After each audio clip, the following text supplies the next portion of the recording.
Hey everyone, Jacob Slade from SteamFirst.com back again, and today I'm reviewing the indie game which I've greatly enjoyed over the past few weeks. I've been playing it, Dev Tycoon. It's a very fun game, and there's a lot of reasons why.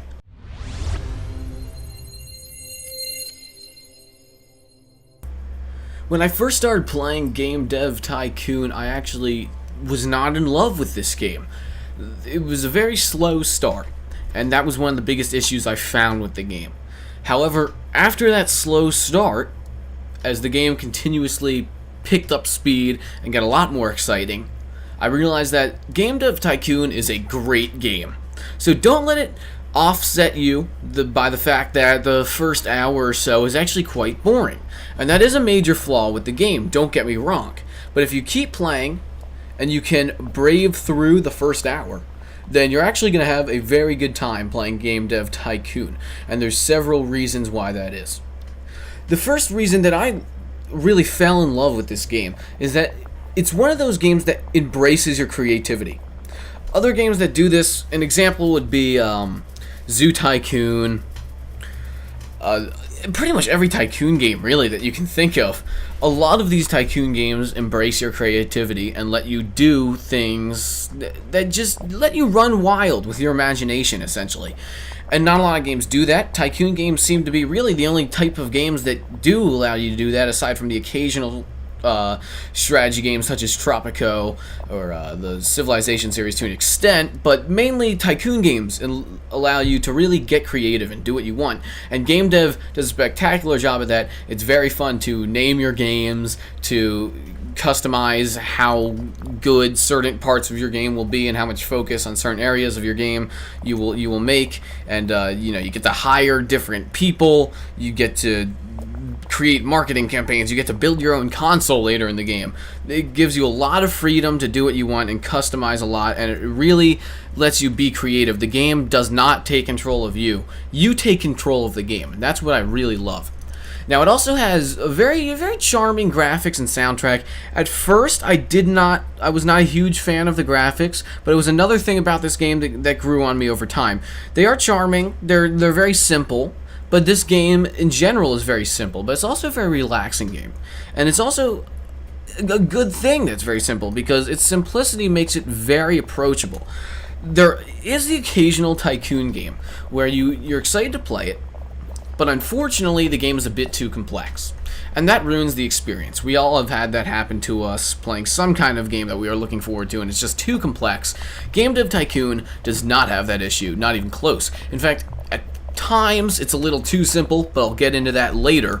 It is a very simple game, but there is a decent amount of depth to it. But everything is very easy to learn. It's a very easy pick up to play game. It's charming, it can be witty, it's fun. It allows you to really do what you want. Again, going back to that creativity aspect of the game. It also has a fantastic sense of progression.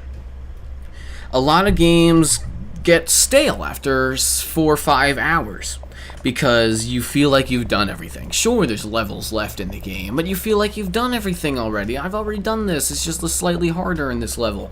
Dev Tycoon is not like that. You continuously keep unlocking these game-changing features, such as advertising campaigns, R&D department, then hardware development labs, MMOs, AAA games, etc. There's developing new game engines. There's constantly different things that the game is evolving and adding more and more things to do, until by the end of the game, once you're about 8 to 10 hours in, it actually is a bit complex. In fact, I'd say it's not simple, but again, it still is very easy to use. It's not simple though. It's not bare bones by any means by the end of the game.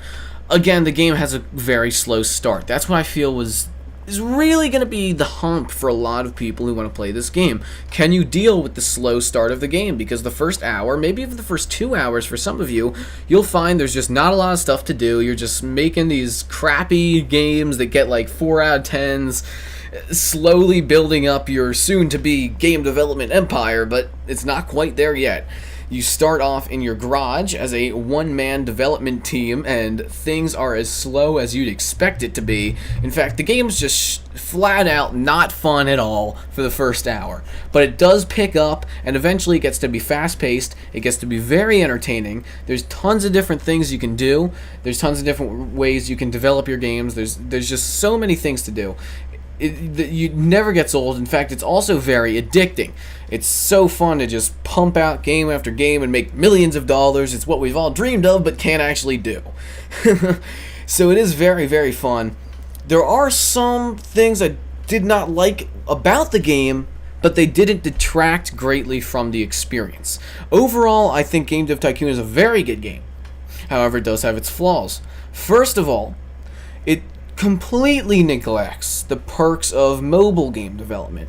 Now, you can develop games for the iPhone and the iPad in the game, or as they call it, the GR phone and the GR pad. I don't know where they got those names, but they didn't want to pay for licensing from Apple, because I'm sure that costs billions of dollars, so they came up with their own name. The problem is, while you can develop for them, there's not much of a reason why. They don't have a massive market share, which doesn't make sense because they have the largest market share in the world. There's no option to have things like in-app purchases. There's no option really for anything. You're really just making a game, a restrictive game too, because the game restricts you to making a small or medium-sized game. You can't make large or AAA-sized games for the mobile devices in the game. So mobile game development has become an increasingly important part of the gaming industry.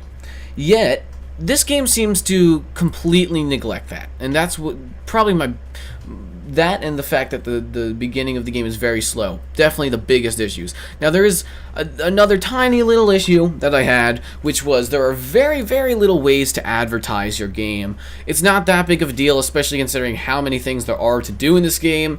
It just would have been nice to have a few more advertising features, like promotional products, pre-order bonuses, stuff like that. But no, all you can do is advertise. That's it. Just like you just click a button, basically, and it's like, boom, it's advertised. So I don't really like it in that sense. Another thing that could be a slight issue is there's no sense of social media, or there's not really a good sense of the internet in this game at all. And there is a counter for how many fans you have, but it doesn't really seem to have an effect on anything. So some features of the game are kind of minimal and not really fully fleshed out, and I feel like they could have done a lot more. But at the same time, I still had a great time playing Dev Tycoon, and despite the fact that some things aren't fully fleshed out, overall I'd say the game is very well made and has tons of different things to do, so you shouldn't be disappointed in that aspect. Thanks for watching, everyone. I'll see you next time.